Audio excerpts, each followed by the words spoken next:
Welcome to selfdiscoverymedia.com, where we discover the communities that are making a difference in the lives of others.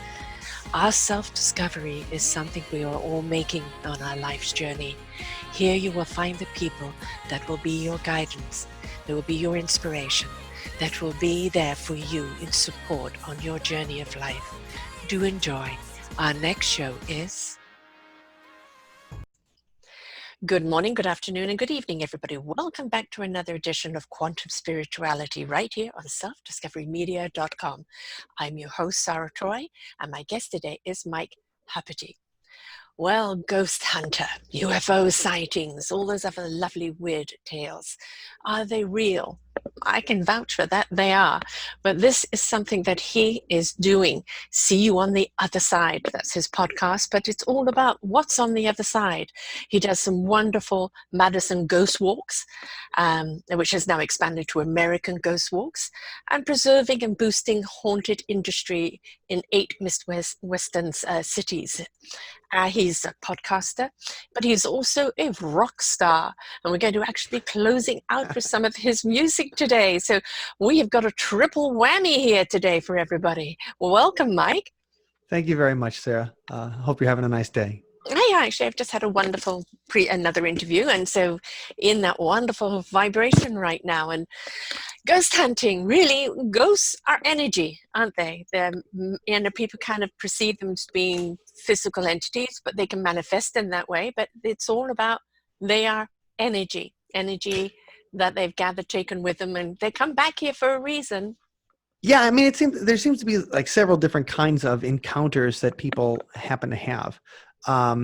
One of them is almost like the energy's left, like a recording. Mm-hmm. And so that's, they call it the stone tape theory, based on this 1971 BBC movie written by Nigel Neal, the guy that wrote the Quatermass series most famously. But the idea is in the stone tape is that, when you can imprint audio onto vinyl by the grooves in the record. And so you're imprinting the audio onto vinyl by the grooves in the record. Now, what if you could do the same thing with energy on a building or energy on a place?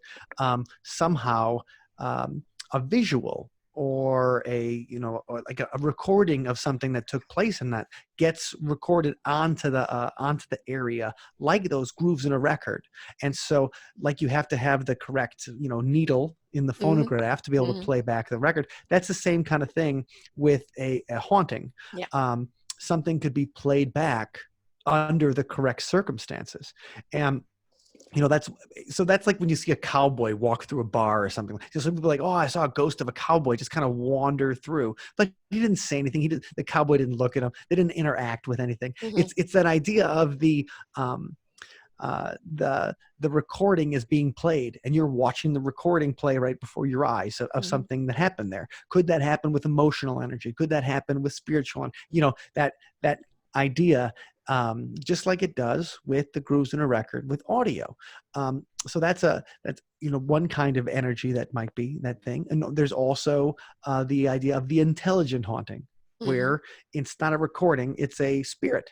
It's a disembodied intelligence that is coming in. It's answering your questions. It's doing things. If it was a ghost that came up and, if it was Slimer and the Ghostbusters, a class 5 free roaming vapor, that came right in front of you, you'd be able to interact with it. You'd say hello, and it would say, who knows what it would say to you. But that's the kind of idea of these intelligent, that's traditionally what we think of as a ghost, this kind of disembodied intelligence floating around out there in the ether and manifesting itself in some form, versus a haunting, which what people think of as the recording, the tape being played over and over. And then there's things like poltergeists, which the noisy ghost, the idea where you may not see something happening right in front of you, but all of a sudden the plates go flying out of the cabinet, or the light bulb breaks, or you hear strange noises, that can't possibly be made by anything there. Poltergeist activity could be stones being that's Yeah. a big one. Is it's like stones being thrown, like almost stones raining on a house, when there hasn't been any, on the house with the activity in it, not with any place happening nearby. Right.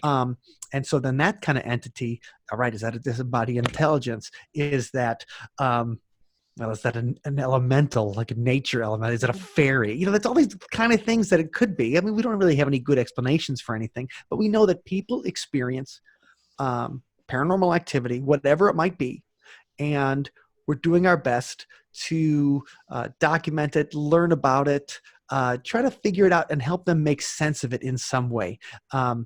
And just I'm thinking about the three main, kind of experiences that people kind of have when you talk about energy. There's energy recorded, there's energy in an intelligent fashion, and there's energy that seems to express itself in the light bulbs breaking and stones falling in the house and things like that. So there's those kind of experiences happen to people. They're happening to somebody right now. Yes. And it's our job to try to go in there and figure out exactly what's going on, or at least help them get some kind of meaning to it. Mm-hmm. I mean, I think, sometimes it simply can be a message. Somebody is trying to relay a message. Sometimes, it's just somebody who's there kind of earthbound, didn't want to move on, stays right. looking after the house or the family, they're staying around there. And then, of course, you have, quote, the body snatchers, which I've had the experience with. And growing up, I played with dead people. I couldn't understand why other people couldn't see these other people I was seeing. And for me, it was just, they're dead people. What are you talking about? Can't you see them? They're right there. And I think that's just a question of, our channeling and how we're open. And I've always been very spiritual, so lots of things have happened. But I was body snatched. I had my chakras and everything were all too open. And I was really kind of open to everything at that time, and a little bit too open. And it took 4 people to hold me down as I'm riling on the bed with this entity shouting out, "It's my father." And these football players that I shared a house with, that none of this would ever have crossed their radar, right. shouting back at this spirit, "Leave her alone, you're no father of hers," as they're trying to hold me down. Scared the bejeebies out of them completely. And then a short time after that, we had a weird phone call in the middle of the night. This was in South Africa with a phone in the hallway. And so whoever heard it went and picked it up, and everybody came out, and I'm holding the phone, and as I'm doing it, I'm going pale. And they said, "What is it? What is it?" And they took the phone from me, and there was just a sound on the other side. And they slammed the phone down, and within an hour, I was hemorrhaging blood and had to go to hospital. So those are the ones that if you don't protect yourself, there are energies that come in, and sometimes they don't realize they have passed over. And they just want to get back into another body. And I was I haven't heard too much about the body snatching idea. So that I find that's really interesting. So in that kind of experience, are you feeling that there's some kind of disembodied intelligence that's trying to take over your body and control you, like a possession? Yes, I was scratching at myself, making myself bleed. And I couldn't control it. Apparently all sorts of sounds are coming out of me. All I know is that I'm being repressed. I don't have control over my own body. I'm kind of aware what's going on, but at the same time, it's not me. And, you want to fight to get you back. And it took all of them to fight and scream at whatever this was, because they could definitely see the other guys see you scratching you and stuff like that, and they're like, what's going on? They jump, and they're restraining you. Yes. As you're bucking around. Yeah. And wow, that's really interesting. So the other presence inside you, could you hear it, feel it, or was it just the feeling of your being like you were just taken over like a remote control kind of thing? Or could you actually hear the presence inside you that was starting to move your body parts around? Less hearing, more feeling. Okay. And apparently the words were coming out of me, possessing to be my father. These guys, no father would do. My father had passed over, so these guys say, no father would do this to their daughter. But I know I'm not in control. So I don't know what's coming out of my mouth. My body feels like it's clenched, but at the same time it's riling. And as I said, I grew up playing with dead people and for a long time, used to walk graveyards and have conversations. I'm a weird one. Okay. But it was a question there. I had no control. And if it hadn't been for them, I don't know what would have happened. But it was them holding me down and screaming at this 4 people, 2 football players and 2 other girls that shared the house. And as I said, none of them ever dabbled in anything like this. So they were totally freaked out. Well, as someone who has been able to see, to see dead people or spirits or things like that, as you were sitting with a kid, you'd see obviously they seemed physical enough to you where you would talk to them and be wondering why other people couldn't see them. Have you found that means that these entities have sought you out, and then maybe that because you were open to it, that would be why some kind of harmful creature or harmful spirit would be like, okay, we're going to get in her because she's open. She knows, she's her antenna's on or whatever. The CB radio was plugged in. The invite has been sent out, right? The neon sign, come and possess me. Yeah. And that's interesting. Yeah. Did it feel like a human? Did it feel like a human spirit, or did it feel? I think about possessions that naturally occur in some of the West African religions or in voodoo now. Where that idea that the Loa coming into you kind of thing, where it's some kind of elemental demigod, higher level spirit, and not somebody that used to be a human, let's say. Right. And so did you feel like what kind of entity might have been poking around? No, this was an earthbound. I've interviewed quite a number of people who channel. And one of them, channeling ascensions, that entity was not an earthbound person. It was a universal person that chose her to speak through her. And then there's Tom Negalo, and that he channels the guy who built the Taj Mahal, Kotumi. But he doesn't remember anything that goes on when he channels. He just goes to black, and then Kotumi takes over. For me, when I was a child, they were there physically. I was a very sickly child, so I was alone a great deal.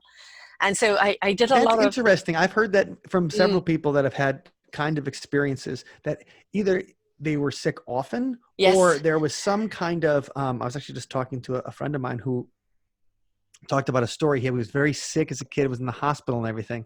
His grandfather came to him and told him everything was going to be all right. And then when he comes back, he's like, oh, well, granddad was here and he said everything's gonna be all right. And they're like, well, your grandfather died while you were in the hospital. And so there's no possible way he could have showed up, but the kid remembers him. And when I think about that, but then he started having experiences after that. So it was that kind of brush with death that opened him up to that. So when you said if you were sick a lot as a kid, and I wasn't sick a lot as a kid, so maybe that's why I don't have those. Right. Yeah. Well, I was also nearly died being born. My mum was literally a week in labor with me.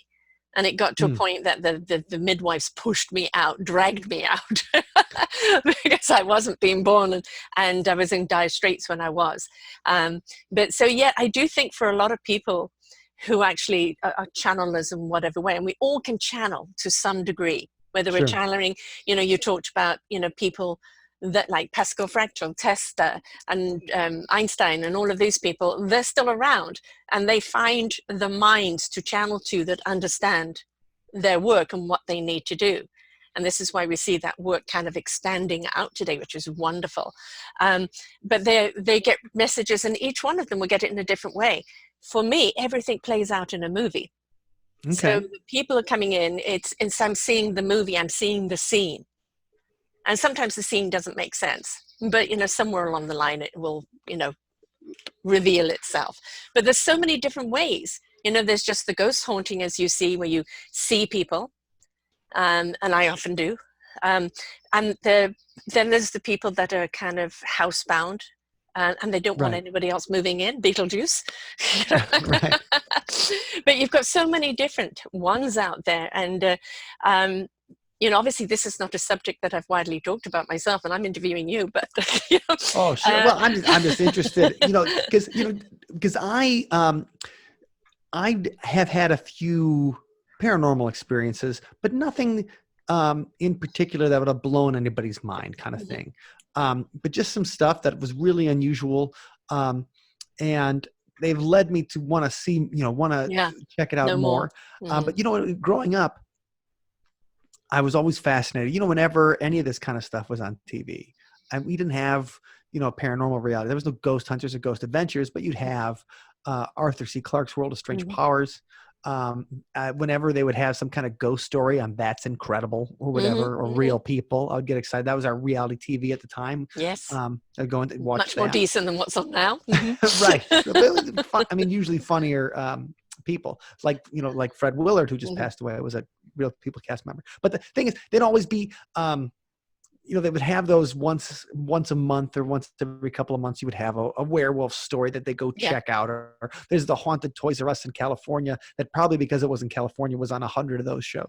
And Mhm. so I would just be fascinated. But growing up, I grew up in Milwaukee, Wisconsin, and to your listeners that may not be familiar with the Midwest, uh, Milwaukee is a town of about a million people, about 80 miles north of Chicago. So Wisconsin, Midwest, cold in the winter, hot in the summer. It's a place where a lot of people, like Illinois, big population, a lot of them come to go on vacation.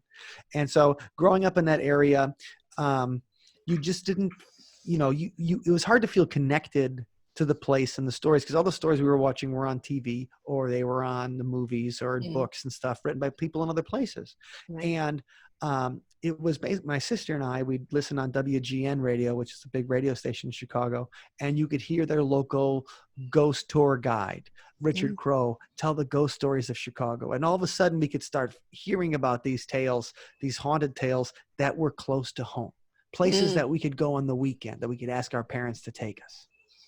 On a radio station, not very far away. So we're like, now that made it exciting and real, Mhm. that, there's history. And because, like, when you're a kid and you're going to like history of the farm or whatever, it's not going to capture you. No. Nothing wrong. I think farmers No. are obviously the most Your admirable great people in the world, granddad. Yeah. but it's just not capturing you like, um, the history. And especially, obviously, in everywhere has a lot of history, but like written history in Europe goes back 2,000 years. Written history in the Midwest Mhm. goes back to like the 1830s. Yes. After the European settlers.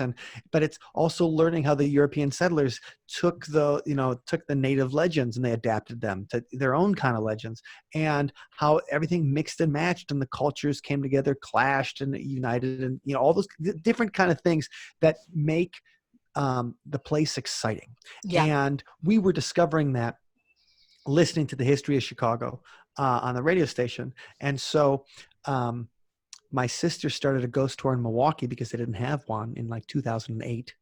And a couple of years afterwards, my band had just finished a tour, and I'm like, well, what am I going to do now? I should probably make some money somewhere. And she's like, you should start one in Madison. Mhm. And I'm like, hey, that's a great idea, because it was like August. So if I started writing in August, do the research and writing in August, I could get it launched by the end of September. And then I could, make some money during Halloween season. And what ended up being just a way to make a few bucks on, before, Halloween was over, ended up being something that now it's been 10 years. Mhm. And we've expanded to like a whole bunch of cities in the Midwest, Minneapolis, St. Paul, like some vacation cities in Wisconsin, like Lake Geneva and the Wisconsin Dells, and even out to San Juan, Puerto Rico. We just started, so we could have an all year round place where people can go Right. outside and do ghost stories. And it's really enabled, like, doing the research and telling these stories has given people a chance to see these cities in a different light, and to learn about the exciting parts of the history, maybe the darker parts of the history, maybe the Mhm. salacious parts of the history. Yeah. But it makes them feel more connected to the land, more connected to the place, in a way that you just don't get on your basic civics tour, Right. as you walk to the Capitol. Well, And that's the surface tour. You've gone deeper, right? right. And so we provide, everything's based in history. Everything's based in, you start with history, and then you create the narrative of the building and the place and the people who worked and lived there. And then you have the paranormal stories that go on the top to give the historical part an extra bit of, extra bit of spice, I guess, Yes. is what does it. Yeah. And it's a great way to make people feel,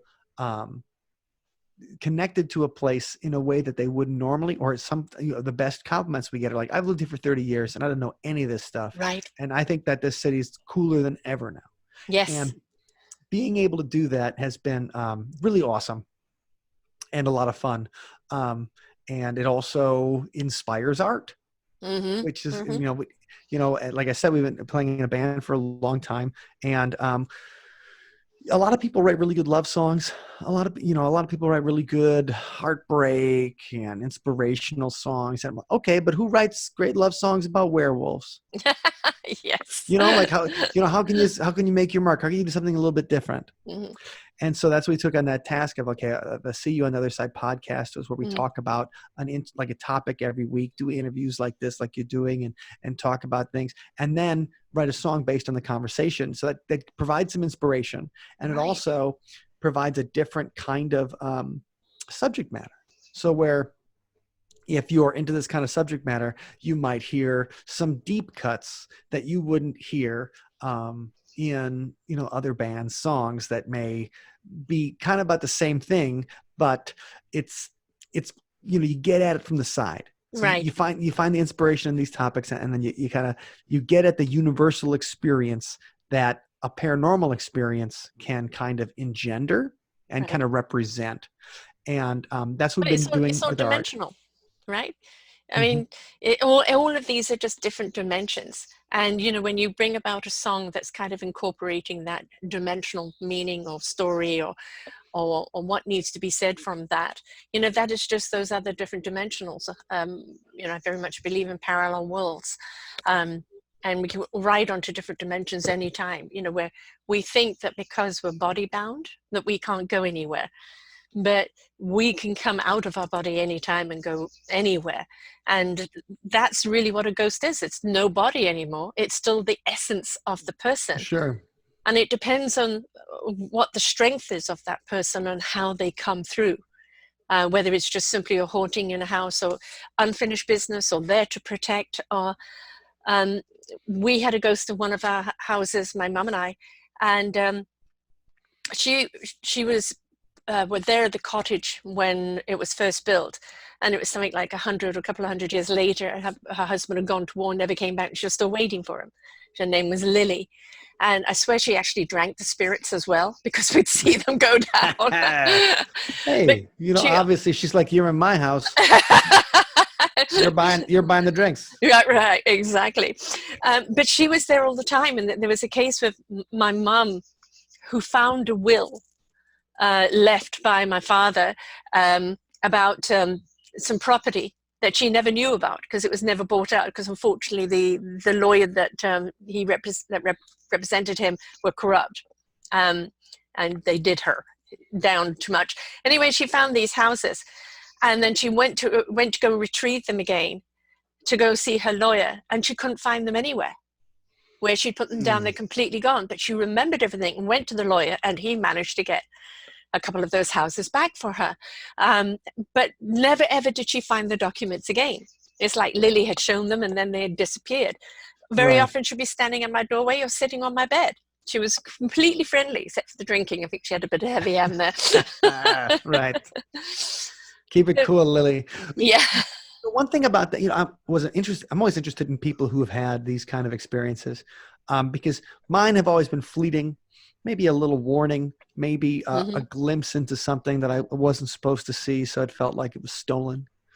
And so when you talk to somebody who has had regular interaction, then you just wonder how life is different, at least when it comes to, like, I think about high school, or I think about your first job. Like, if you have the wisdom of people who've passed on, hanging out with you, or the wisdom of people on a higher, or intelligence is on a higher plane. Yeah. Like, what kind of questions can you ask him? Can you ask him, like, should I go on a date with this guy? Is he a jerk?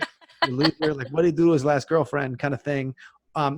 Is it little things like that seem to be, they always ask a psychic, well, if you're so psychic, why don't you just win the lottery? Right.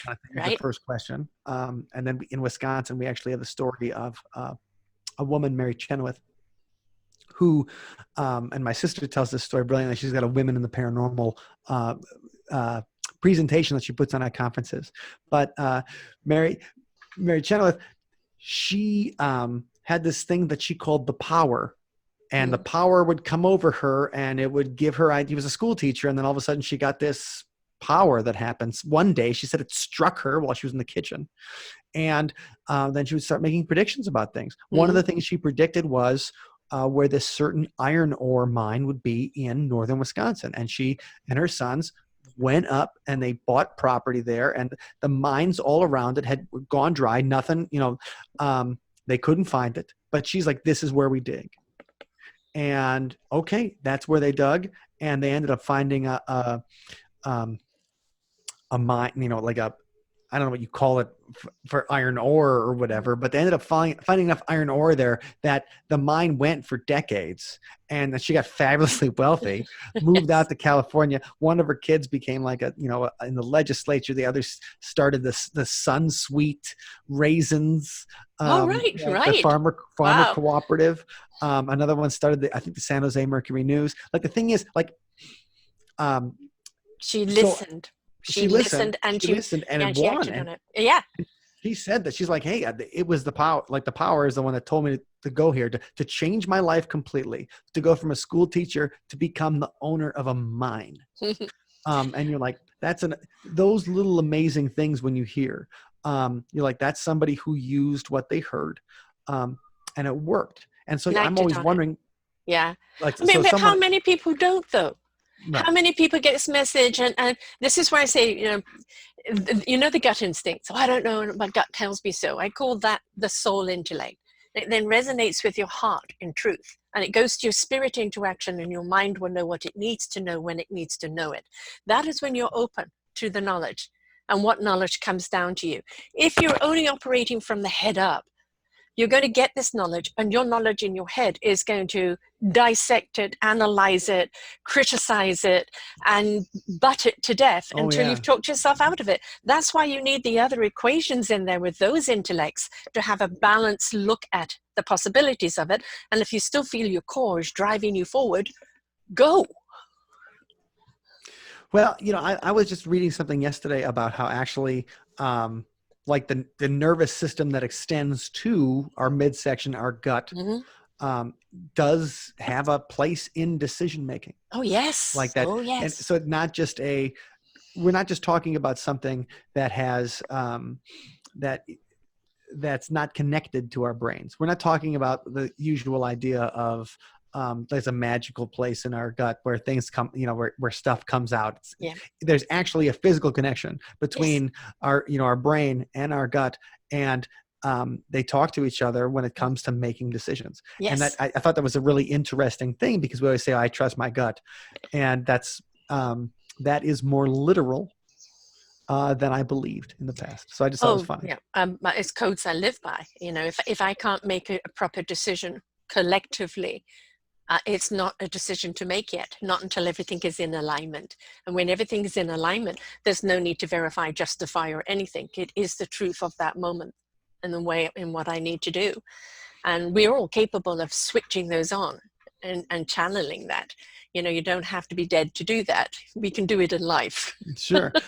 Well, have you ever had someone where you're talking to like some spirit guide or something, or you're asking for advice?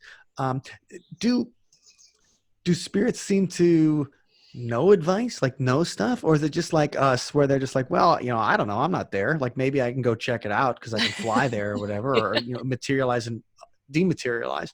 But is the knowledge level different? Yeah. On a different plane, even for like your regular old dead guy, or do they have to be advanced to some higher level? I think it depends on where you are when you pass and what level you're out of ascension. I don't think everybody automatically ascends. Have you ever seen the movie Doctor Strange? Yes. Okay, that wonderful scene where she pushes him out of his body. Oh yeah, right. That's a great scene. And then he's off in the universe. Now we see him as a physical identity in the universe, but all it is your collective consciousness is in that universe. And you are gathering whatever knowledge you need to know. It's a place of everythingness and nothingness. but it's literally not a body experience. It is a conscious spirit, and you bring that back into your body. And remember, this is a vessel. This human vessel is here for a different lesson, for a different connection. But our consciousness, our soul, heart, spirit consciousness is vast. And anytime we need to know something, we can step out of the body and step into that knowledge and know it. So yes, that universal knowledge is absolutely amazing. But then you have people like Pascal Fractal, like Tesla and Einstein and a few others that have decided to stay around and pass their knowledge back on, and that they've acquired, or the unfinished business. So it's there's so many different, and that's the dimensional levels of energy. And that's why you see some ghosts that are just walk through and they don't bother anyone, they're just there. Others that are maybe more intimidating, others that are also like the sixth sense, trying to get a message across. Sure. And it really just depends on what way they want to communicate. And I'm sure you've seen that. I mean, have you ever felt in doing this, where you felt that whatever that ghost per se wants to speak to you, you're open to hearing, or you've come away with something that you felt that they've spoken to you about? I think so. There was a particular one that, right on my 33rd birthday. So I guess that was 10 years ago, or 11 years ago now, getting old. But right on my right on my 33rd birthday, I just partied too hard. Went out, went crazy. Had a good time. Didn't do anything. Except for vomiting or whatever. But it was a pretty rough night. You pay. Yeah, right. Pretty rough night. And my wife, now my girlfriend at the time, she was wonderful, taking care of me and all this kind of stuff. But I just, I had a rough time, and I think I slept in the bathtub because I was barfing. And I told her, and it was funny because she didn't know who Bon Scott from AC/DC was, the original lead singer of AC/DC, but he choked in his own vomit or whatever. So put me in a bathtub. I don't want to go out like Bon Scott. And she goes, okay. So I walk in the bathtub. I'm like, wow, tide went on last night, but it was okay. It didn't do anything crazy, stupid. You're just partying. Yeah. So just, so I ended up a little heavy on the partying. That's all. It just, I was like, oh, but I felt horrible. Right. And my band the next day had to go play a show, and we played at this high school in a small town in Wisconsin, Viroqua, Wisconsin.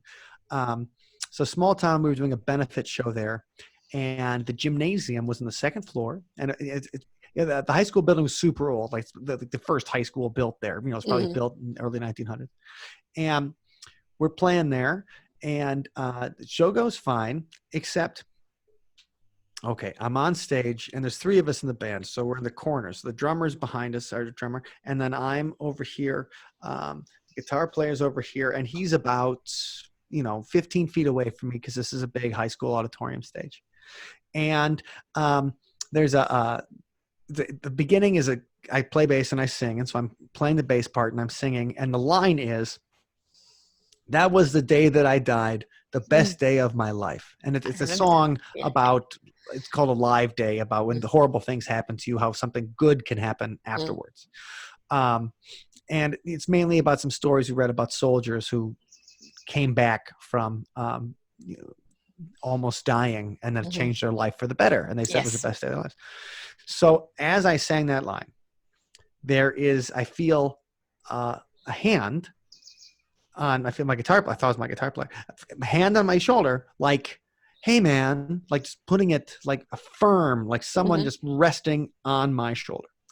And I'm sitting there going, what's he doing? The spotlight's on me. This is my part.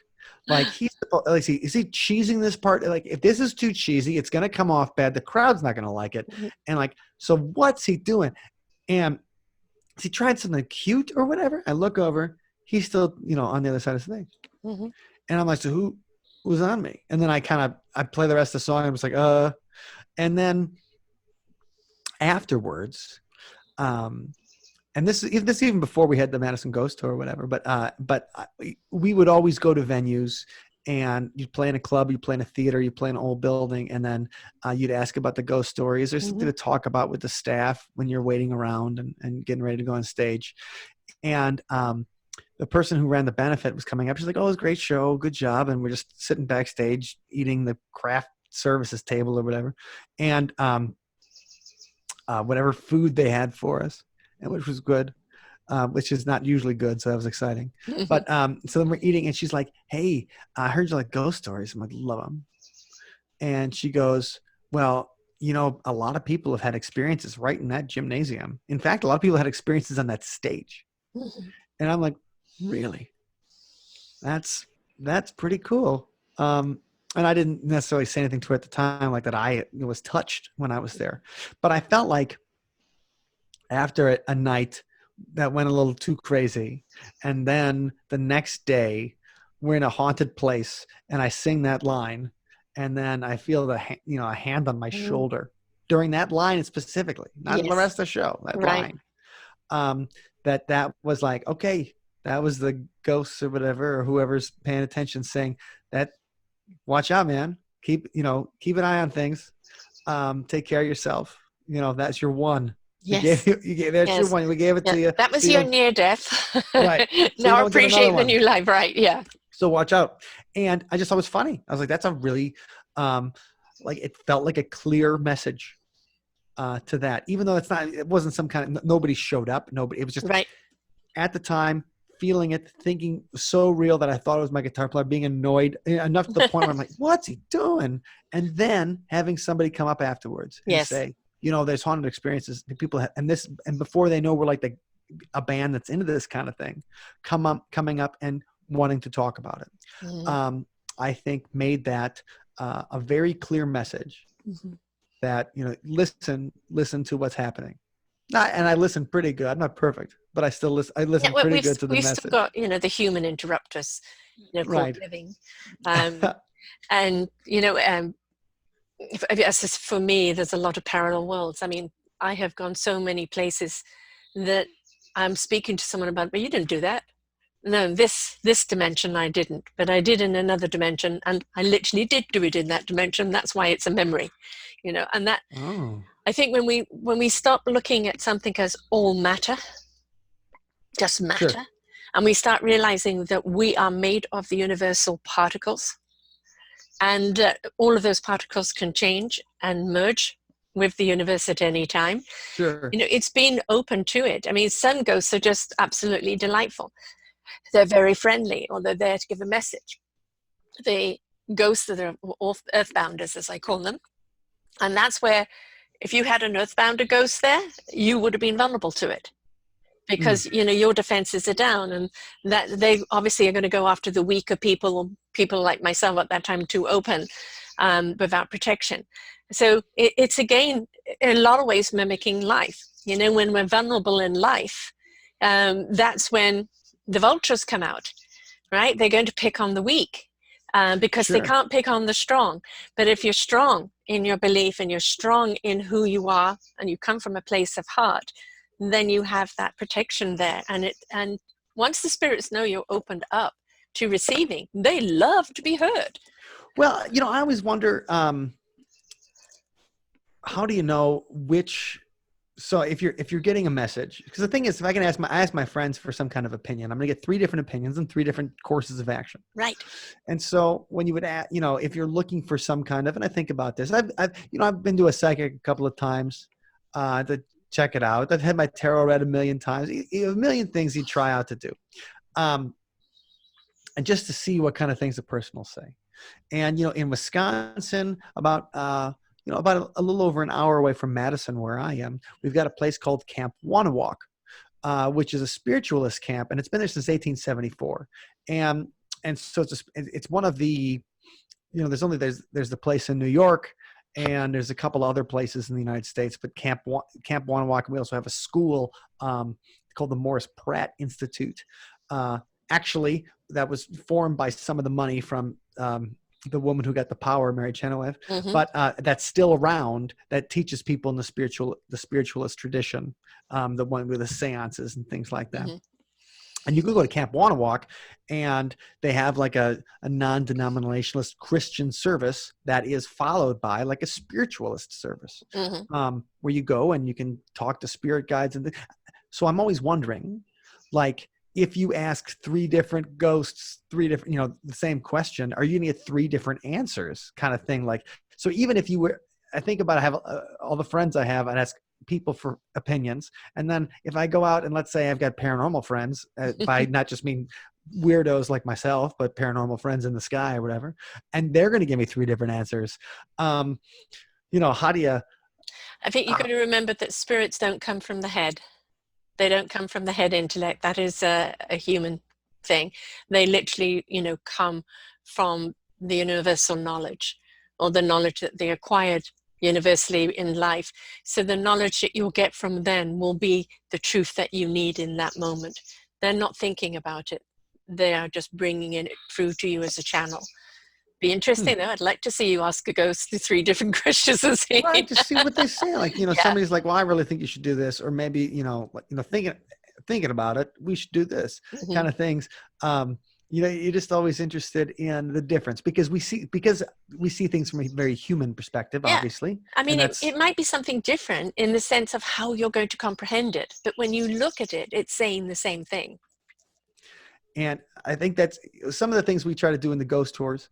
And even on the See on the Side podcast, is to try to help people kind of figure out what people who have had paranormal experiences, how it feels. Because as someone who loves to study this stuff and read about it and talk to people who have had experiences, but yet has had my experience has been very human. Where it was something like a feeling the touch, or, I had a dream that came true. Not necessarily, I mean, in the way of like dreams come true, whatever, but I saw something in the dream, I did it, and it was a very plain thing. Like it was like a snowball fight, and I kind of thing. And then it happened a couple months later. And there were some things there that I did not even know existed, like some of the stuff my friend had or whatever, like I'd never been in his garage or whatever. And he opened up his garage, looked like it did in the dream. And I'm like, okay. So it was a very practical kind of thing where it's like, I saw a little bit of that snowball fight or whatever in my dream. And then it happened. So it was like a glimpse of it. It was like a glimpse of the future, like a very literal one. Right. It wasn't a feeling like, so when people say describe it, I'm like, let's say you're having a dream, you have a snowball fight, and then 2 months later, the exact thing lays out. And then you realize it like in the middle of it, like I've done this before. Yeah. And not just deja vu, but you remember having the dream the day you had it. Yeah. Or, when I've had experience of seeing things, it's been with other people. So we all see the same shadow figure. We're all looking at it. Everybody can see the exact same thing. And so to me, those are, either it's in your thoughts, like in a dream, or it's in your eyes, or, it's in you feel it in the human way. So when I think about people that maybe have had experiences, like you said, being able to communicate with the dead, I'm always wondering, what's the best way? And this is partly in the ghost tours, part in the music, and part in all of it together, is how do we interpret those experiences for people whose the way they view the world, their ontology is very terrestrial. Right. How do you describe, they always say, like, what did Frank Zappa say, that writing about music is like dancing about architecture. That they're so different. What I'd be fascinated with your music is something I know is that music and the frequency of music, the tone of music, is very, very cosmic. It is an energy that will speak to the body, and like music is a wonderful healer because it's not necessarily the words, the song and the play of the music, it's how the music is resetting our equilibrium and our collective soul and spirit in our body. So music, is quite fascinating. The fact you take something and then you kind of interpret it in a few music, because music is an energy that is there, but so is our tone of voice. And everybody is at the level they're meant to be at a certain point. You're meant to be that entry level for people.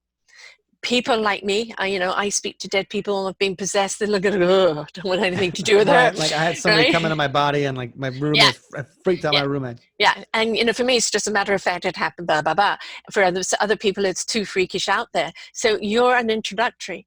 into there are other worlds, there are other dimensions, there are other levels of different types of ghosts. It's not just one type of ghost, it's not just one type of dimension or one type of this.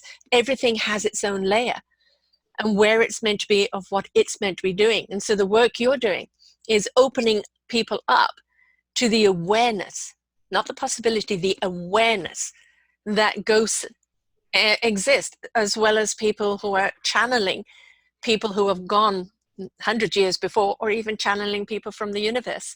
This is, we get in our own way as human beings. Sure. Oh yeah. Right. Oh. You know, restricting ourselves and saying, no, we can't believe. Why not? Why are we're limited with what we can do with this body, but we're not limited with what we can do with our consciousness at all.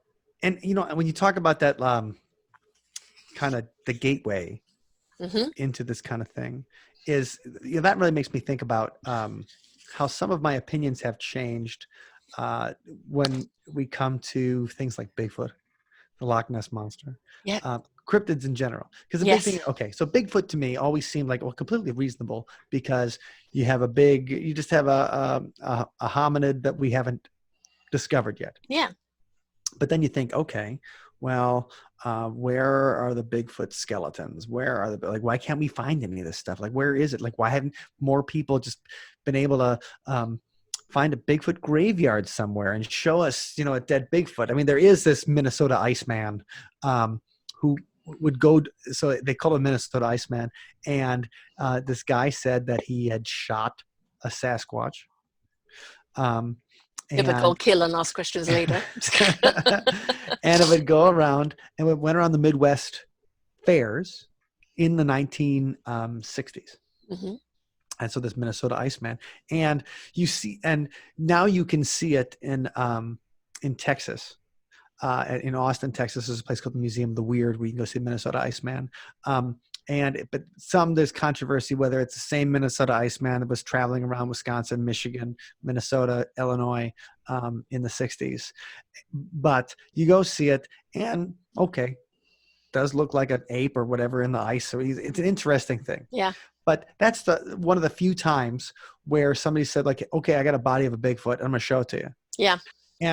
But just to get the idea of the terrestrial stuff, that Bigfoot, the Loch Ness Monster, you're like, oh, the Loch Ness Monster. Okay, well, it could be a dinosaur that, you know, just never died out. Sure. Right. I mean, all that stuff is believable on a base level. And so when you're talking to people about it, they think, well, that is reasonable. They feel it's reasonable.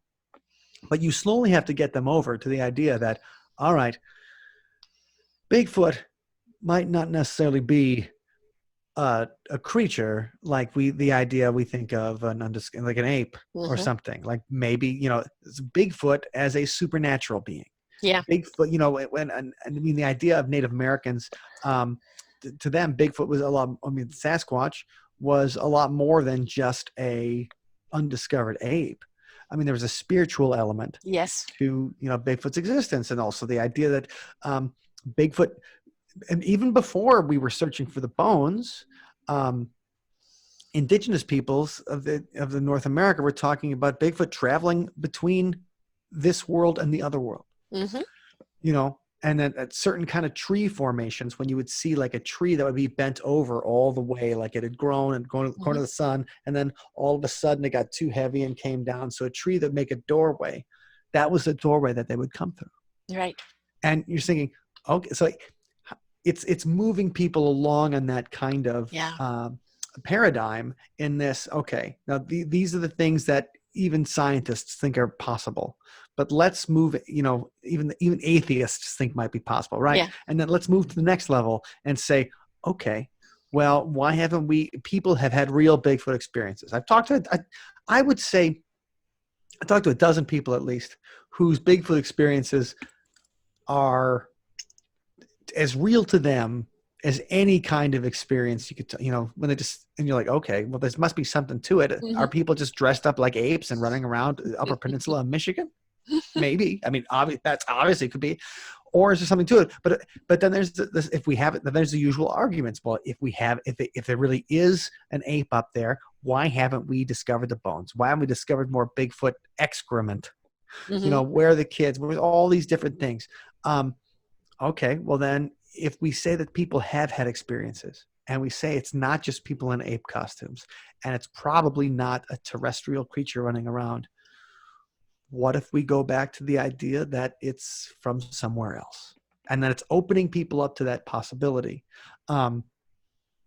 that of a non-human intelligent Exactly. creature going back and forth between Dimensions or universe. Yeah, absolutely. and that the Loch Ness monster, same kind of thing, Yeah. or also the idea that and this is interesting about how Bigfoot sightings also, sometimes people report a Bigfoot sighting, and then there's a couple of UFO sightings, and then there's a couple of poltergeist, and then, like, it seems that there's clusters of strange activity around the initial sighting.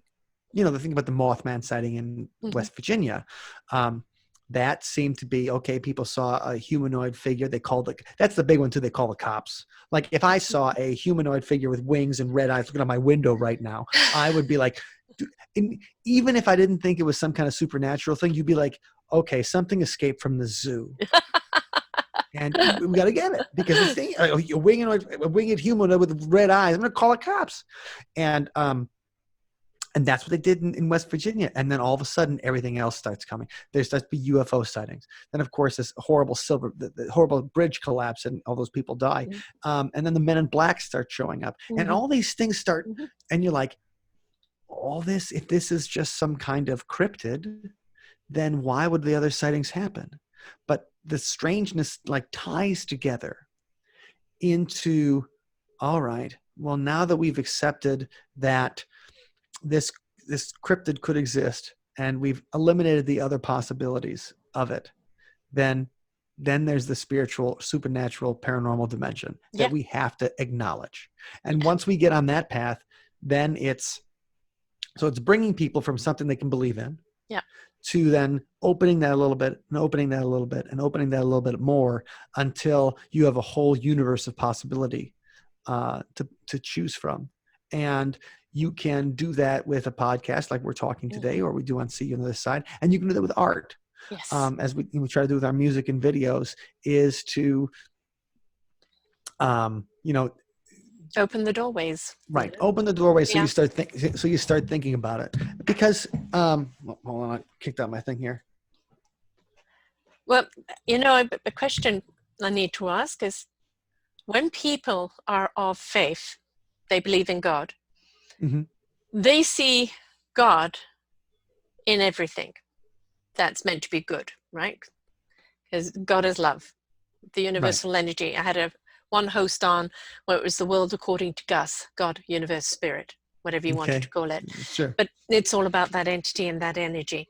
But if you believe in a God whom you don't see, he's not at the pulpit every Sunday.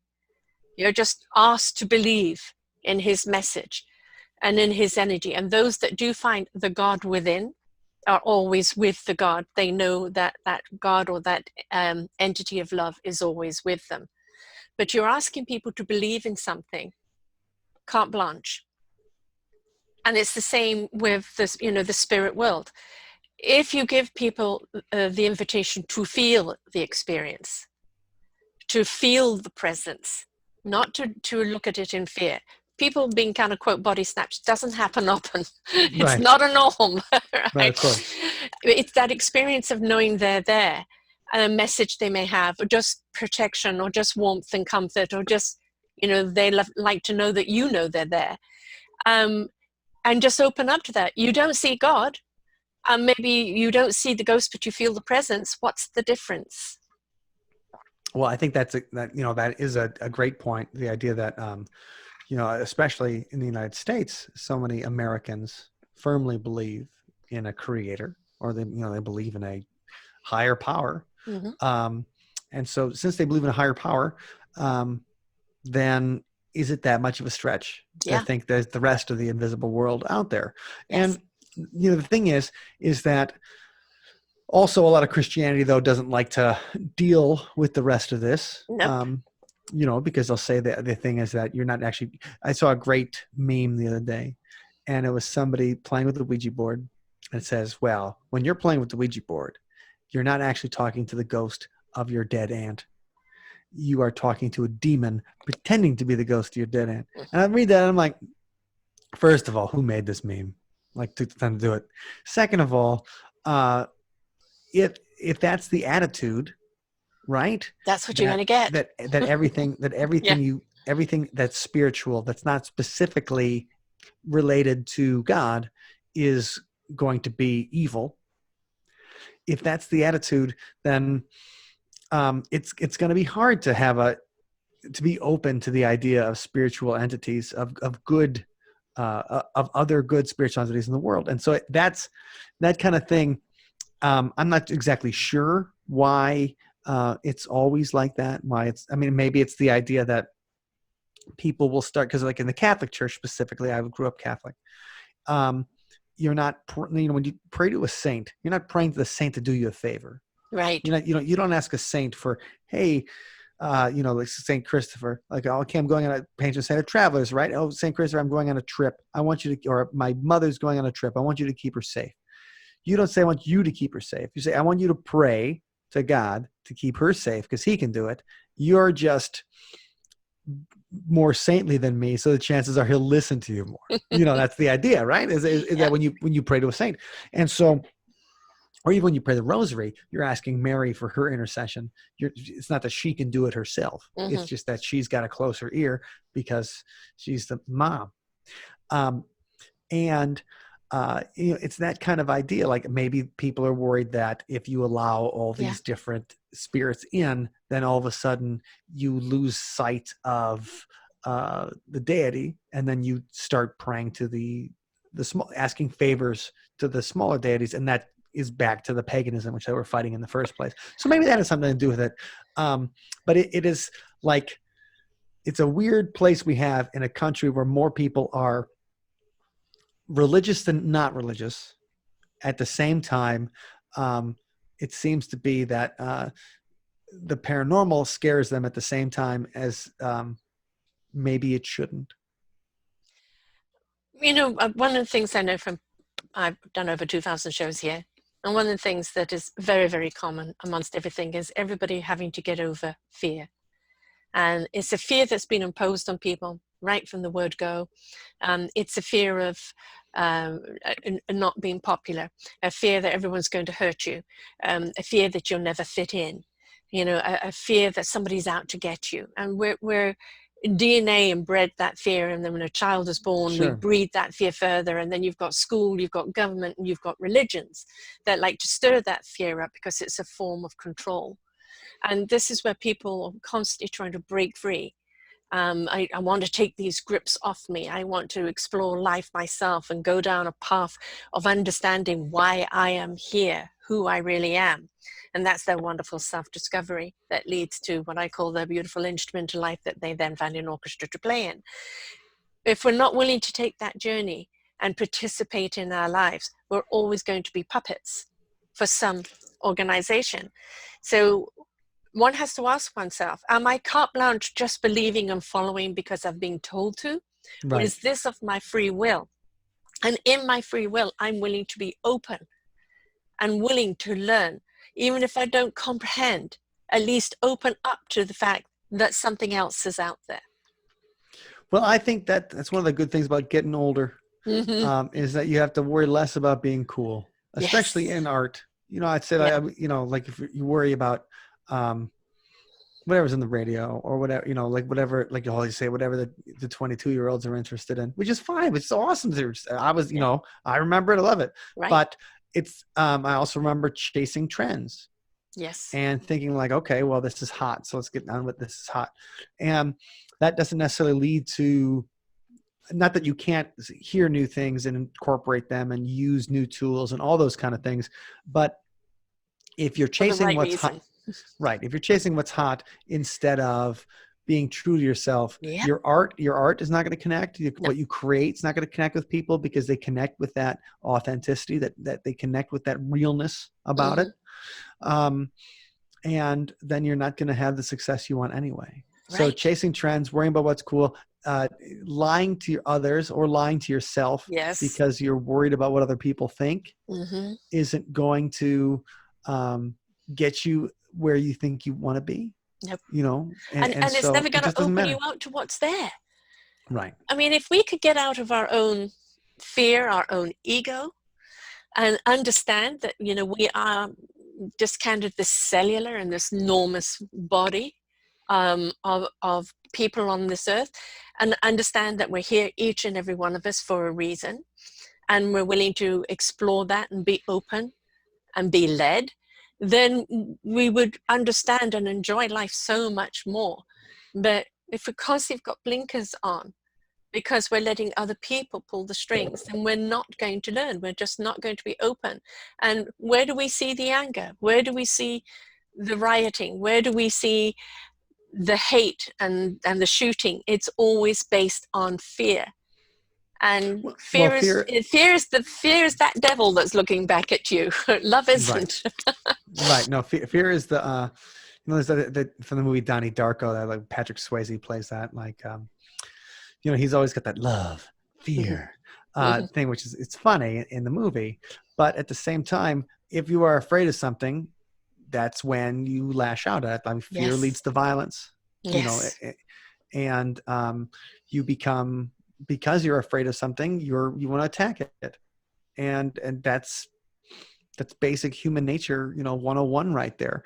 And so that idea of like, yes, be afraid of the bear, be afraid of a tornado, be afraid of cancer. There's a million things to be afraid of that are really going to kill you. But other people's opinions will Yeah, not. yeah. And, you know, just saying something unpopular, if you really believe it, is not going to, um, is not going to kill you. Like, we're afraid. It said that more people are afraid of, like, public speaking or something like that, than afraid of death or something. Yeah, I've read some stupid statistic. That's like a crazy thing. And it's like, even if you mess up in public, you're still not going to be dead. You're like, it's still better than being dead. So get out of here. The Like, tomatoes aren't going to kill you. right. Well, even bankruptcy Yes. and, you know, now as compared to, like, even if you run out of money, even if you lose your house, the most of the people are, you're probably still gonna have a place to sleep. It's not even being like if we were in a cave right now, or famine happened or something, yes, you very well might die. But now, if you go broke in our developed Western countries, the chances of you starving are very little. I mean, you're not going to eat great food, but you're not going to starve. And if your business goes out, or, you know, if, you know, a lot of people are afraid to do what they want to do with their lives. They're like, Mm-hmm. well, I got to do this. I got to work in this office or whatever, because I need to have my backup. If I don't, and then all of a sudden they get to my age and they're like, oh my God, what did I do? Like, now I want to get started, and it's too late, or I'm too Never too tired, late. or can't work. Never too late. I'm a Right. good example of that. I started this at the age of 57. Hey, Been all going right. 8 years now, right? Well, that is great. And I've interviewed people as old as 86, who's now 87 and just started her own TV show. You know, the thing is, we're never, ever too old. And we never stop and rest on our laurels. We can pause and enjoy the triumphs of that particular goal. But our life is going to be fluid and constantly moving forward, constantly learning, you know, constantly adapting and adopting and exploring, because that's what all life is about. And the more you open up, the more clarity you're going to get. I mean, you step into, you know, cancer, by the way, is an 80% emotional disease. So people who are afraid of something will manifest it, because Well, that's I what mean, you've asked the universe for. of course. I mean, like, the thing is, if you are, your attitude and all this kind of stuff does, I mean, that does matter. Yes. Um, I mean, and it I've can, known people who've died from the diagnosis, not the disease. and so, I mean, the head game is obviously Oh, important, but that's yeah. what I was trying to, but I mean, is there's real physical things Yes. like disease that are scary, that can take you out. But also, you want to, you know, obviously keep your head up as best you can. But the other thing is, if what I was trying to get at was that with fear, um, the fear of failure Mm-mm. in, like, career, or the fear of failure in fulfillment and artistic, or, you know, all those kind of things that hold us back, because we're like, well, it's not going to work out, or I'm going to, you know, what's going to happen if I lose my job, kind of those things. That those are absolutely scary things. But the thing is, you can work for a I've seen so many, you can get a good job for Ford, get a good job for General Motors, and can still go to business. Like those things, your backup can still fail. Yeah. So you might as well give it a shot with what you dream about and what you love to do. Might as well give that a shot. If it doesn't work out, that's okay. You can always go to your backup. Yeah. And if your backup and you didn't fail because you tried. Right. The failure is giving up. Yeah. So I completely thought that we have very important fears. Yes. That keep us alive. And then we've got these fears that are silly. Like we're going to I don't want to be made a fool of. Yes. Well, then don't be an entertainer because you get fooled, and that's part of the game. Yeah. And it's okay. Not everybody has to like your music, but for the people that do, you're on their frequency. Right. You're playing to their groove. And it's not like if everybody loved every piece of music out there, we wouldn't have any creativity. Again, it's preference. Are you speaking to someone? In the heart and soul, where it's coming from your heart and soul, they're going to pick it up from that. If they're not picking it up, they're just not tuned into your channel. And I think that's just important for people to realize that, you can be, don't be afraid to fail. Don't be afraid to screw up, no matter what it is. And the thing is, because it is not, screwing up professionally is not the end of the world. No, it's just a lesson learned. That's all. And, you even find out that maybe if you die, it's not the end of the world. Who knows? The kind of thing. Exactly. But stay on the planet as long as you can. Yeah. But you kind of, when you talk to people and you learn that, and it just takes wisdom. I think about this too, when I think about people talk about multiple lives or, like you said, levels of ascension, is that wisdom doesn't seem to be something you can read about. It can help. It certainly can help. But wisdom seems something that you have to earn through experience. And that's, when you're like, wow, that person, that must be an old soul because they've had, you had to go through a lot to get to what they understand. And I feel like that kind of thing where you understand, when you talk to somebody who's older, who's gone through it, it's like, okay, well, what did they do? What can I learn from it? What can those kind of things, because since they've earned that wisdom through experience, and you're still in the middle of that experience, the only real way that you can start making better decisions is by talking to people who've gone through that same thing. And a lot of when I talk to older people who've gone through that, they're just like, yeah, I was afraid, but I just did it. I felt fear, but I just did it. And so the worst thing that happened, but unless it's something like, I don't know, jumping from a plane or something, where the worst thing that happens is you end up as a pancake. But make sure there's a parachute, please. Right. And in most situations, the worst thing that happens is you make a fool out of yourself. But if you learn something and had fun, then there's nothing wrong with being a fool sometimes. And wisdom is something you acquire by understanding what knowledge you have. You can be as knowledgeable as anything, but if you haven't got the wisdom on how to use that knowledge, sure, that's just knowledge. And wisdom comes from you going through the process in life, through learning, through opening up, through exploring, from being willing to understand there may be something outside of your comprehension, but that doesn't make it wrong or non-valid. And our ghosts and our alien entities and all of this are here to teach us, to show us, to help us, to guide us. And if we're willing to open up to that and explore what it can be a wonderful experience. Well, and I think that's especially when it comes to paranormal investigation and going out to places and checking them out. And that's one of the reasons we love doing our ghost tours and things, is where people we don't really do investigations as much as we just stick to the history, because you can't promise a paranormal experience. No, you can't. And I don't want to deal with those Yelp reviews. But it is going to a place and going through it, and there's no substitute for it, like physically being somewhere and experiencing or seeing the weather and how things look up close and what it smells like and what it feels like to physically be in a place where someone is describing a paranormal experience to you, is just like you said, like you can read about it, but there's a way of feeling it. Yeah. I think about this particular, and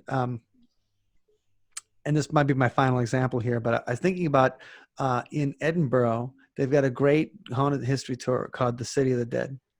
And you go to the Greyfriars Kirkyard, and you go down to the Black Vault where, the English and the Scottish fought.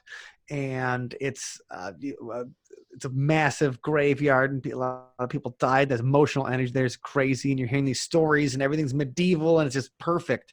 And as you're sitting there, just the feeling of being there, the air, the color of the clouds in the sky, the trees that are 100 years old, the trees that might have seen these stories happen. Yes. The place, the feeling of being there, compared to reading about it, or, it's almost like, when you read about something, well, you're just imagining what you feel like when you watch a movie, as compared to then when you go to a place and you stand there, like in the Black Vault and the City in Edinburgh, and you're in the back of the room or whatever, and there's 20 people in the room, and it's dark and it's interesting, and you're getting the history and the full experience, and you realize people were kept inside this thing, which is they just cut it out of a rock, cut it out of the rock. And so it's like a man-made cave, and the feelings that those people would have had, and you're getting that energy off of it, and you are reliving it through the energy of the people who were there. It's just irreplaceable. Right. And so when we're talking about wisdom, like you can't, the knowledge you can get from somebody with wisdom is great, but it's not the same as knowing what to do because you've done the other thing before, and you're like, you get a feeling in your gut saying, I'm never going to do that again. Mm-hmm. So that just makes me think about, when you were saying that, it makes me think about why it's important, like in these haunted history tours or these paranormal investigations. And same thing with our band too. Like right now, we're obviously not going anywhere until things start opening up again.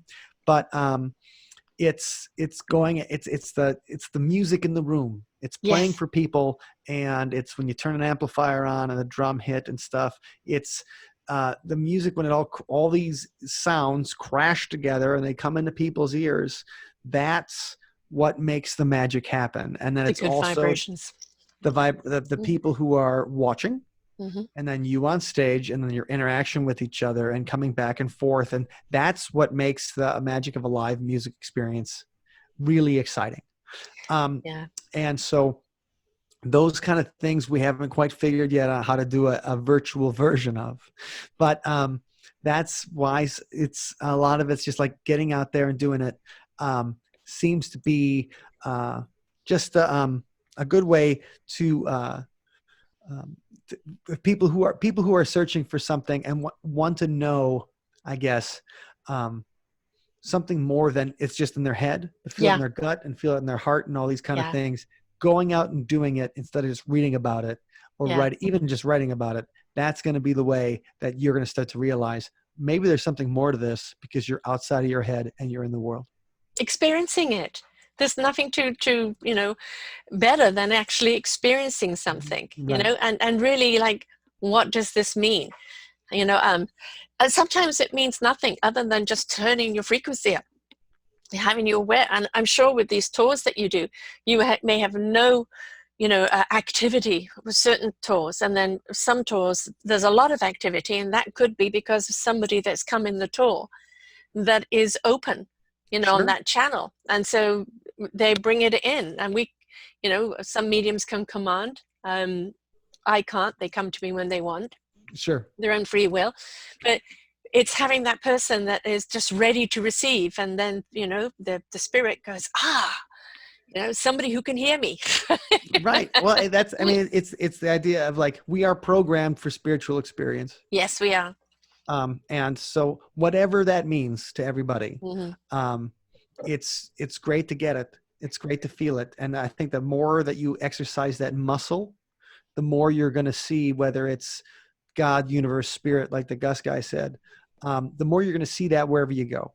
Yeah. And I think the more you see that, the more you exercise that spiritual muscle, the better it's going to be.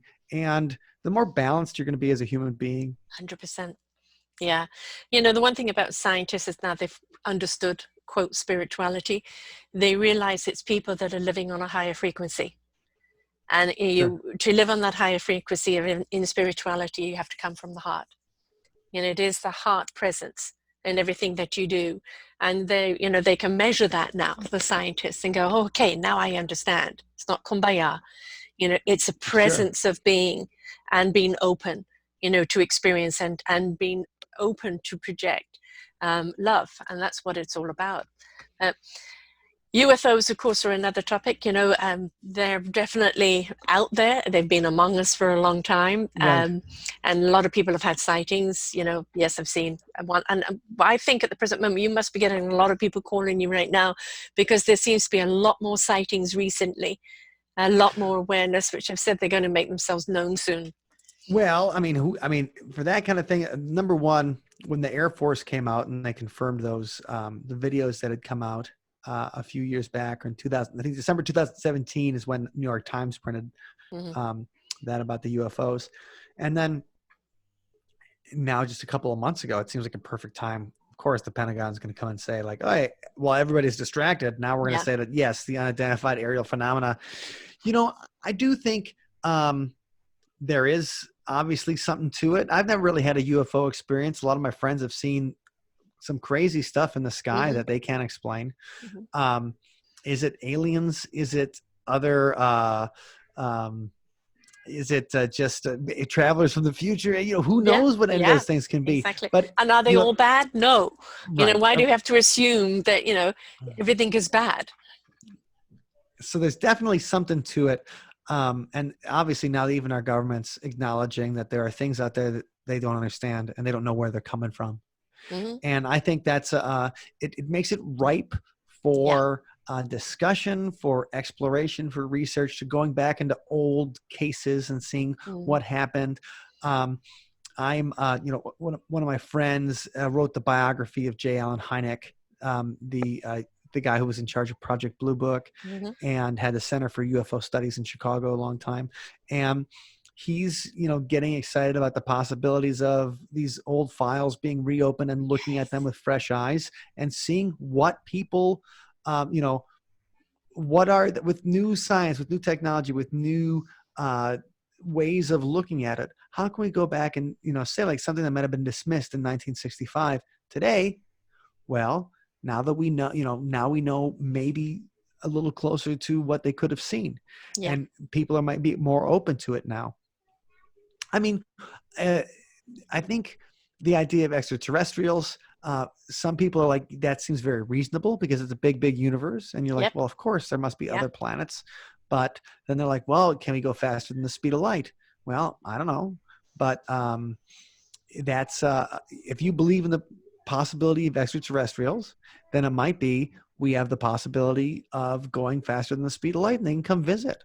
Yes. And that wouldn't be any different than people trying to cross the new world.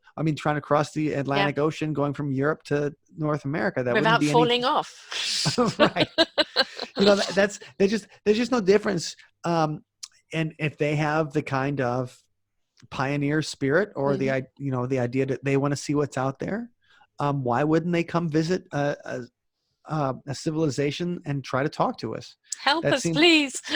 Right. We give you all the help we can get right now. Exactly. So I think a lot, even to a lot of non-spiritual people, quote unquote, the UFO phenomenon makes them feel like, okay, well, I can get on board with this. At the same time, though, you see somebody like Whitley Strieber, and he says that the UFOs, the aliens that he encountered, like in communion and everything, he says that they are actually more spiritual than we are. Oh yeah. That there's more, that they have their own kind of soul element. So then you're like, okay, what kind of implications does that have? The aliens have souls. Right. Does what have, then what level of consciousness has a soul? Or does everything just have a little piece of soul? And it goes back to the big collective soul. Right. The collective soul. And then we just, when we're out here, we have our little piece of it. We learn something and we go back into the collective when it's all done. Yeah. So that's the kind of thing where, like I was saying before, like once you're in a little bit, on Loch Ness Monster. Okay, once you're in a little bit on UFOs, now that the foot's in the door, let's just wedge it open a little more and say, Yeah. okay, aliens, they can read minds. How do they read minds? I don't know. Maybe they have a spiritual element. Okay, and then there's telekinesis, or it could be telepathy involved. Well, how does telepathy work? Well, let's keep ramming that door open. Yes. And discover. Until then, we can learn as much as possible. So I think I love all of it myself. I didn't like fairies for a long time. I thought fairies were BS, and then I started talking to people who had elemental experiences, and you're like, okay, so it's not Tinkerbell, obviously. No. And fairies will only be seen by those that they choose to see them. Sure, but this idea, though, of this non-human intelligence alongside us, that's exactly what we were thinking about with fairies. They just weren't these little girls with wings in the garden. It ends up being something, especially when you go back to the different kind of lore behind them, that you realize, okay, fairies can be totally scary sometimes too. And you realize how non-human the intelligence might be. And then it opens yourself to a new world. I was like, okay. So at the end of it, I was like, all right, now is there something alongside us? Maybe. And I find myself the more you open up, the more you literally open up, but to see things in a different way. A saying was given to me nearly 3 years ago, I think. The universe is going to shake us up, to wake us up, for us to step up and change it up. And that this year, 2020, was going to be a reveal, and something was going to happen to unite the people of the world all together. Didn't know it was going to be a virus. But have we ever, in the time of history, where everybody's in the same boat? And look at how it's opened people up into connecting and giving and sharing and appreciating. And what it's done is elevated our frequency, is elevated our awareness.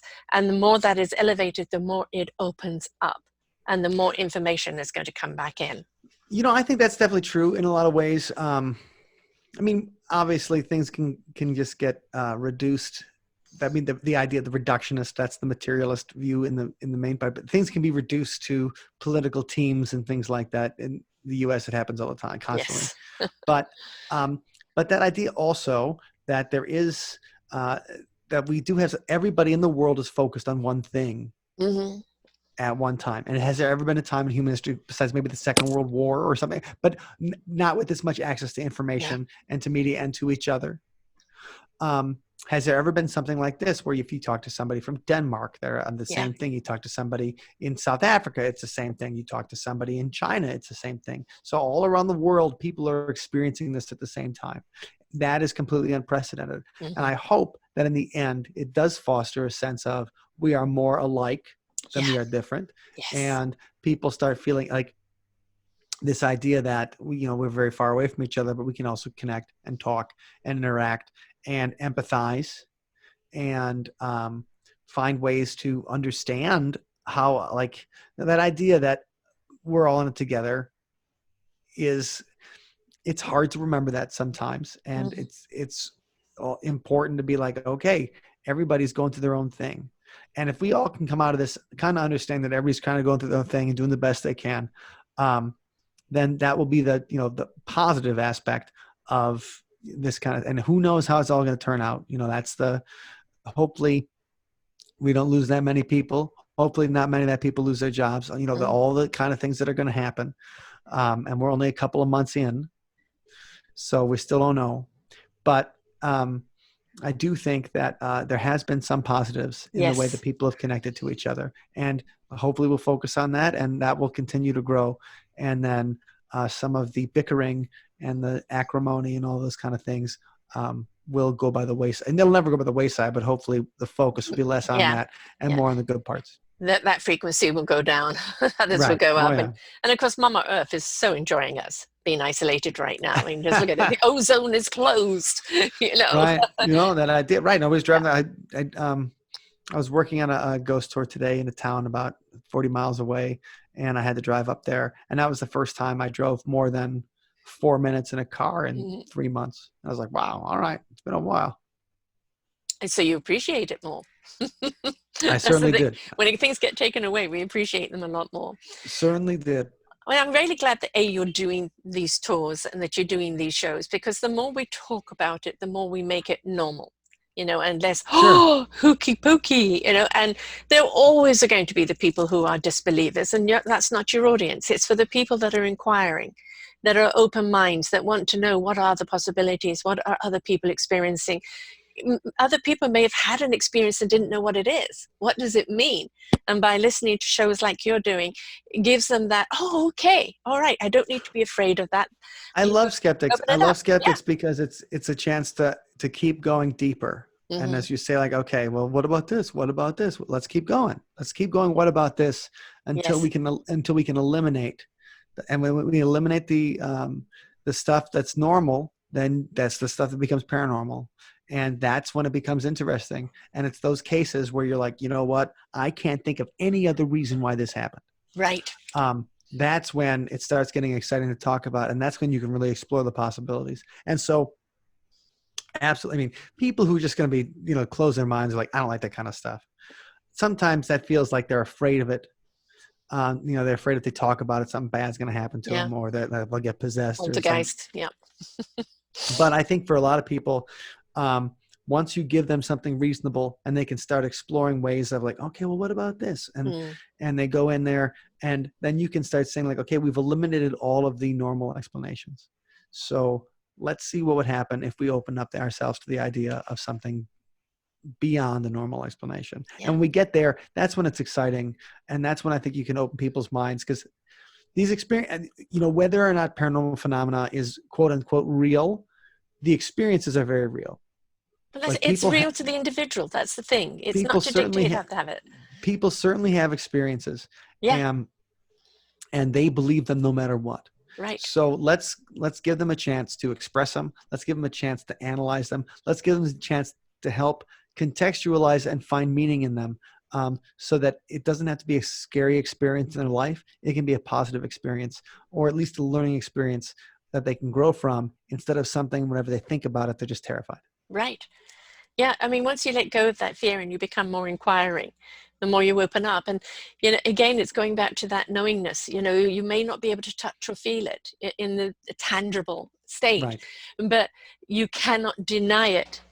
And, if we get out of our heads of prove it, with that kind of attitude, you're not ever going to be proven, because a great deal of this is the faith and the trust of what it is. And that's how you'll connect to it. And each person is going to have a different connection in a different way. They certainly do, but the experience is very real to them, and it's just like, how do we deal with that something that happened that supposedly shouldn't have happened to you has. Yeah. And so it's then a matter of just getting it to a place where they're comfortable with it, and that's something that it's like art. It's finding, heartbreak is a horrible thing. You get your heart broken, you're like, oh no. But then you sing a song about it, and that helps you find meaning in it, and it helps it become something beautiful instead of something horrible. Yes. And I think that's something we're doing with our podcast, something we're doing right now with the conversation. Yeah. And it's the finding the art in it. And I think the more we do that, the more people will appreciate it, and the more people will reach. And just open up completely. Now we're going to close out with some of your music. So what song do you have here that is appropriate for this particular conversation today? Absolutely. So this song was inspired by a conversation we actually had with one of the guys from the show, Haunted Towns. And his group is called the Tennessee Wraith Chasers. And he was doing an event at the Lizzie Borden House in Massachusetts. And so he was doing an event at Lizzie Borden House, and I was, he was in the hotel the night before the event, and we're talking to him and his girlfriend. And his girlfriend is like a medium, so she was, talking about some stuff too. And the conversation was a lot about like, well, people had paid money to go stay in this haunted house, and it's like a bed and breakfast now, where these people were like, where Lizzie Borden killed her parents, and they were paying extra money so they could go on a ghost hunt with this guy from a TV show. And it's just an interesting kind of thing, because I'm like, yes, I've gone to the Myrtles Plantation in Louisiana and spent, extra money so we could stay overnight. My sister and I did ghost hunt there. People stay in the Queen Mary in Los Angeles. People, all over the country and the world now, people are spending the night in rooms that are haunted and doing ghost hunts and going there specifically to try to find a paranormal experience. Right. And this particular song is inspired by that. And it's called Spend the Night. Nice. Well, how do people find you? How do they go on these ghost walks with you? And also your podcast name, if you give all those links, please. So you can find our latest single, the single we just listened to, you can find that at sunspotuniverse.com. And if you're interested in listening to our podcast, it's othersidepodcast.com. And if you'd like to join us on one of our tours, if you're ever in the Midwest or you're going to Puerto Rico, maybe you're hearing this later, where we're going to have tours also in Los Angeles as well as Maui, once that's opening up soon, hopefully. Then you can find that at AmericanGhostWalks.com. AmericanGhostWalks.com is where you can find a list of the cities and pick up tickets. Right. And of course, the podcast, you've got all sorts of interesting people on there with all sorts of experiences, which is absolutely great. And, the more you listen to something, the more you open up. It might be, I don't know, that kind of feels a bit far-fetched. And then you listen again, well, that person had that experience and that person had that experience. Maybe there's something to this. So I was turned around on ferries. Who knows what you could be turned around on? Exactly. And, it's not everything is a bad experience. I mean, it's a wonderful experience to have this energy. And those things that you measure, the end thing, that is just measuring that kind of energy that's coming in, and because some are stronger than others, and so that is showing that energy signature that's there. Right. Well, definitely fun. And thank you. I've actually got a couple of people I'd like to send you to an interview, because I think you will have fun with them as well. Sure. But it's all about being open-minded. Just be open-minded, listen, learn, explore, and let the fear down, open up the mind and just see where it can take you. And that goes to anything you do in life, but especially when it comes around, the ghosts. Well, I think keeping an open mind, keeping an attitude, they always have the beginner's mindset. Yes. And they talk about that. Like when it comes to this kind of thing, it's always the beginner's mindset, because you're always trying to, you're always involved in something you can't quite put your finger on understanding. While you might get glimpses of things, there's no clear understanding you're going to get out of it. When somebody says they know all about it, or they're like, when somebody gives you their expert opinion, I'm always like, okay, well, we're still dealing with some weird stuff here. So that you can always have a beginner's mindset when it comes to the paranormal. And that's part of what makes it fun, because you can always approach it with a fresh perspective, and chances are you're not going to be wrong. Right. And this is why you are where you are doing what you're doing, because you're opening that up to the beginner mindsets and helping them gradually go in and explore. I'd like to think so. Right. And which is very much open. They don't get to my weirdness until they've gone through those doors there. Right. Well, the people that have had, we used to have a shot glass in a house, our band house used to live in, and it was like a huge shot glass. And so it'd have like this far up was believe in aliens. This far up was seen an alien. This far up was abducted by alien. All the way up was I am an alien. Right. So that's the joke there. That made me laugh when I think about that alien shot glass. Right. Yeah, I like that. I like that a lot. Thank you so much for coming and sharing with us today. So many people are fascinated by this subject, and because they want to know, is it real? Do they mean harm? What are they going to sell? And as you said, that beginner mindset, just open up to it, explore, explore through the podcast, explore on the tours, and just see where it takes you. And, leave the fear at the door, right? I think that leave the fear at the door is a great way to put it. Great. Well, thanks a lot, Mike. And to everyone else out there, just please, explore. It's an intriguing world. And don't forget that energy was once a person, and all they're doing is just hanging around to share your energy and your experience with you. So get out and try it. Until next time, bye for now.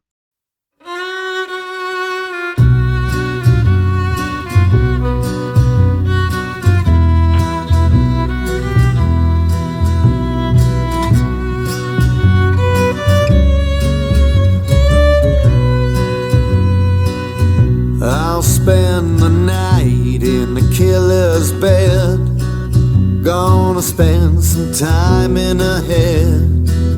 Well, I'm here to talk to the dead, and I'll spend the night. I'll spend the night in a murder scene, hoping some rubs off on me. Well, I don't get queasy, and I'll spend the night. Is it the fear I want to face? Is it the memory of the chase? Is it the blood I want to taste? I just don't know. Is it a lust for the profane, or a dream of the insane? Well, we just can't explain, and we'll spend the night.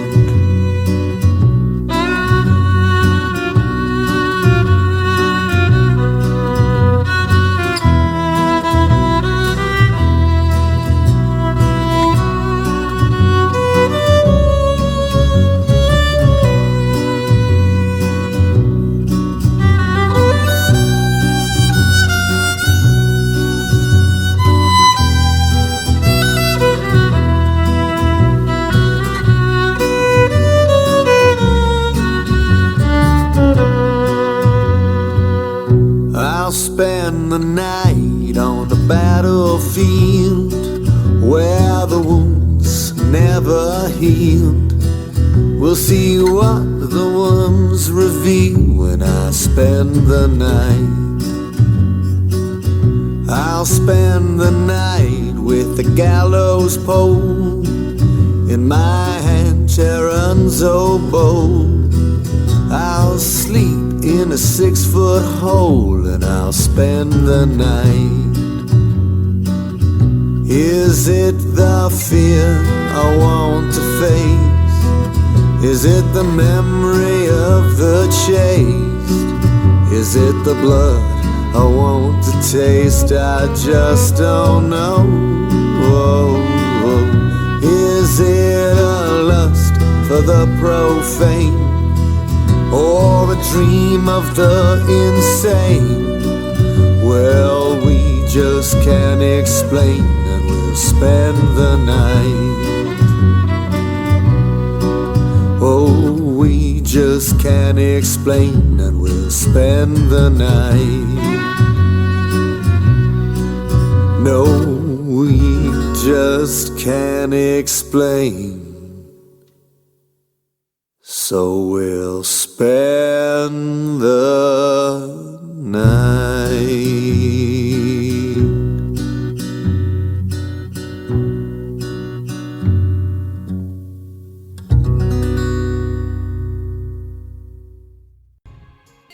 We hope you enjoyed the show. We look forward to bringing you more shows. Please go to selfdiscoverymedia.com/shows, and you will see the incredible lineup of genres and shows that we have for you. We are here to make a difference in your life. Thank you for listening.